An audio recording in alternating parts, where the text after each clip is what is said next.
boleh jatuh. Padahal senangan main badminton tu exercise bagus. Tapi bagi orang yang umur sekian-sekian tak boleh. Dia gagah juga dia boleh kena macam lain pula. Jadi benda apa pun atas dunia ni dia kata baik ada, tak baik pun ada. Maka harta pun macam tu lah. Harta baik dia ada. Bila kita ada harta, tuan-tuan, apa yang kita boleh buat? Banyak benda boleh buat. Bukan sahaja pergi Mekah buat haji, buat umrah kita boleh buat pasal ada harta. Bukan sahaja tu, kita boleh pula guna duit yang banyak pergi melancong. Pergi melancong, bukan melancong pergi seronok-seronok apa semua tak. Pergi melancong tengok tempat-tempat peninggalan Nabi-Nabi dulu.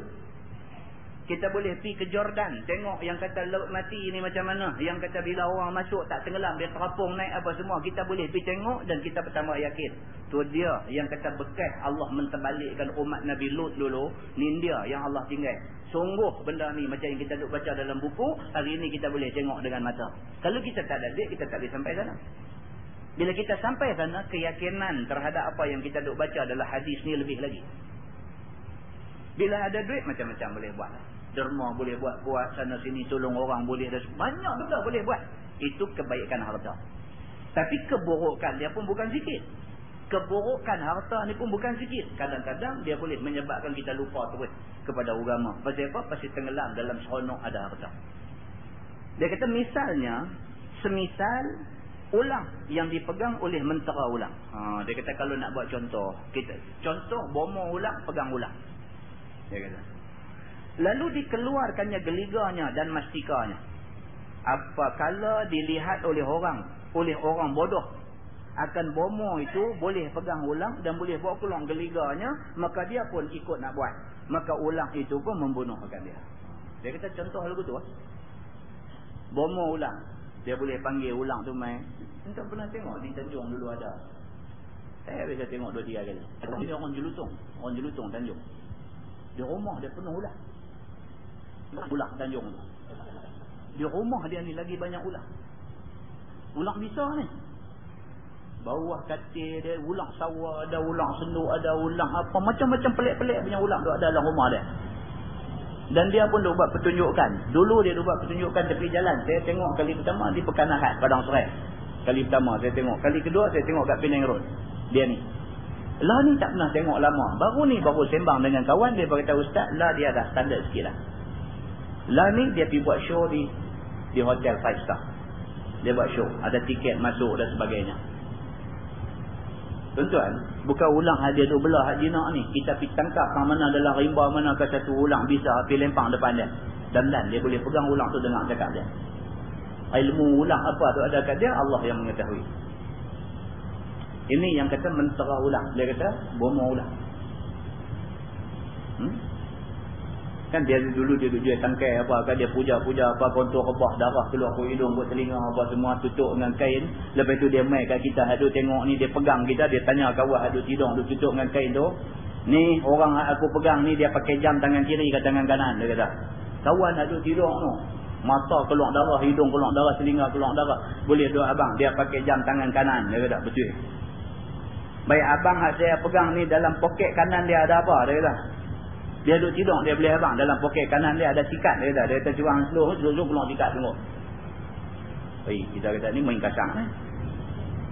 Dia kata abang ni pakai jam jenis apa, dia kata jam jenis Rado. Dia ambil jam, kita tengok Rado semua. Alah sudah kata. Kawan tu duduk tidur, duduk tutup muka. Habis semua, dia kata, tuan-tuan, dia kata, saya jual tangkai. Pasal apa dia boleh tahu semua? Dia boleh tahu dia ni pakai jam apa, dia ni apa semua. Pasal apa dia boleh tahu? Pasal dia ada tangkai. Dia kata, hari ni tuan-tuan, saya bawa tak banyak. Dia kata, saya bawa sikit saja. Satu tangkai RM10 saja. Dia pakat beli, la ilaha illallah. Dia pakat beli. Tunai ni, abang ni, tunggu lagi, dia kata. Beli balik, tak ada apa-apa. Itu dia, tuan-tuan. Nampak? Ulang dia ada. Duduk dalam sangkang dia apa tu? Dia buat show. Mentera ulang ataupun bomo ulang ni tuan-tuan dah cakap dekat dia. Dia boleh pegang ulang betul-betul bisa ni. Dia duk kembang duk seng-seng tu dia pergi pegang elok je. Dia boleh perah bagi keluar bisa masuk dalam gelas. Kita duk tengok. Kita nangoi bodoh ni pergi duk tangkap. Tak ada nak tangkap. Patuk tu kerai kejung. Tak ada sampai Seberang Jaya padam kot jalan. Dia nak buat contoh misal. Dia kata apa? Demikianlah juga harta. Apabila diambil akan dia oleh orang jahil, maka dibunuh akan tuan dia dengan tiada diketahui dan tiada berasa apa. Dia kata ulang. Harta tu macam ulang. Kalau harta ni dapat ke tangan orang yang reti menguruskan dia, harta tak membinasakan dia. Dia orang kaya, tapi harta tu menambah takwa dia di sisi Allah. Tapi kalau harta pergi jatuh tangan kawan nangoi tadi ni, harta tu betul-betul melingkupkan dia dan melingkupkan agama dia. Maka harta ni dia kata umpama ulang. Maka tiada sunyi seorang itu apabila kena racunnya, melainkan dengan memelihara atas 5 perkara. Maka orang yang tak reti apa, yang jahil tentang pengurusan harta, bila dapat duit, maka duit tu membinasakan dia. Kecuali kalau dia faham 5 benda sebagai petua untuk dia nak pegang harta. Yang pertama, dia kata petua yang pertama, diketahui akan maksud harta tu. Kita kena faham apa tujuan harta ni. Dan diketahui kerana apa dijadikan harta ni. Apakah hikmah di sebalik harta ni. Dan kerana apa berhajat ia kepada harta. Sehingga berusaha mencari dan menuntut harta itu. Dan tiada dipelihara harta itu melainkan kadar hajat dia. Dan tiada menurut kehendak berbimbang dengan dia lebih daripada yang mustahaknya. Dia reti yang tu, harta tak akan membinasakan dia. Dia reti harta ni Tuhan bagi dekat dia, amanah Tuhan bagi kat dia. Maka dia kena jaga amanah harta ni. Dia tak akan rosak dengan kena harta yang ada kat dia. Dia tak akan belanja harta ni pada jalan yang boleh membinasakan dia. Dia tahu harta ni amanah Allah. Macam mana nak belanja harta ni dia reti. Dia reti yang tu dia selamat dengan harta yang ada. Yang kedua, dia kata dijaga akan pintu masuk dan pintu dapat harta tu. Yang kedua, dia kena pastikan duit mai daripada punca halal. Yang kedua, maka hendaklah jauhkan yang haram-haram semata-mata. Jangan pergi ambil daripada sumber haram. Dan jauhkan barang yang ada biasanya atas haram. Jangan dia pergi taringin duit yang ada unsur-unsur haram daripada duit itu. Jangan. Seperti harta raja-raja yang memerintah negeri. Dan orang-orang yang di bawah perintahnya, yang dijadikannya wakil dan sebagai gantinya. Duit duk mai jalan tak elok. Orang yang ada kuasa, kadang-kadang duit duk mai kat dia ni semua duit mai daripada jalan ketak. Jalan ketak. Duit yang mai kat dia ni mai kat mana? Rasuah, ubah-ubah jam. Pasal apa? Pasal nak lulus satu projek, dia kata lepas mai kat aku 200,000 dulu. Aku bagi projek ni dekat hang. Maka duit 200,000 yang mai kat dia tu, duit terjun mai atas riba begitu aja. Tak ada susah payah, tak ada apa. Satu sign saja dia dapat 200,000. Macam lah dia tak pakai 200,000, dia pakai juta-juta. Satu sign masuk 1 juta dalam akaun. Bank in duit siap-siap dah. Dia sign surat. Jenis macam-macam ni semua duit ni duit nak jadi masalah. Bukan duit yang berpunca daripada halal. Hati-hati dengan duit-duit yang macam ni.